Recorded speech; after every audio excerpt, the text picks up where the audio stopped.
If eating healthier is one of your 2025 goals, a new review of the most popular diets may help you choose the right one for you.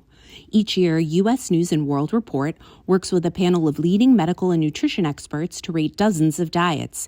Here are their 2025 winners.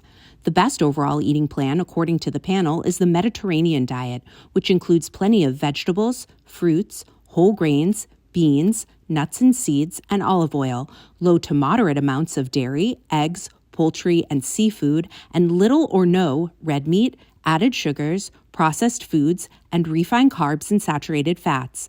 Evidence shows the Mediterranean diet helps lower the risk of heart disease, certain cancers, diabetes, and dementia. Coming in a close second was the DASH diet, which is designed to help prevent and treat high blood pressure. It includes foods rich in potassium, calcium, magnesium, fiber, and protein, foods low in saturated fat, and foods low in salt. The grocery list includes antioxidant-rich fruits and veggies, whole grains, fat-free or low-fat dairy, nuts, seeds, and beans, lean meats, poultry, and fish, and healthy fats and oils. Not on the list, sweets, sugary drinks, high-sodium snacks, full-fat dairy, and fatty meats. Next up is the flexitarian diet. The idea here is to increase the number of plant-based foods in your diet over time and to consume less meat, dairy, and eggs. The end goal is to eat vegetarian 5 to 7 days a week and allow meat 1 or 2 days.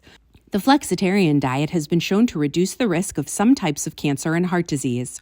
Rounding out the list is the MIND diet, which is designed to help prevent cognitive decline as you age. The emphasis is on eating whole grains, a variety of fruits and berries, a variety of vegetables, especially green leafy ones, healthy fats such as olive oil, fish, and poultry. Once again, little to no sweets, cheese, fried foods, butter, or meat.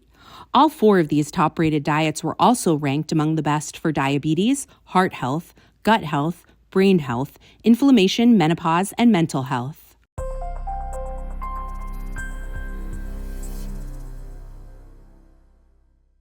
Low in salt.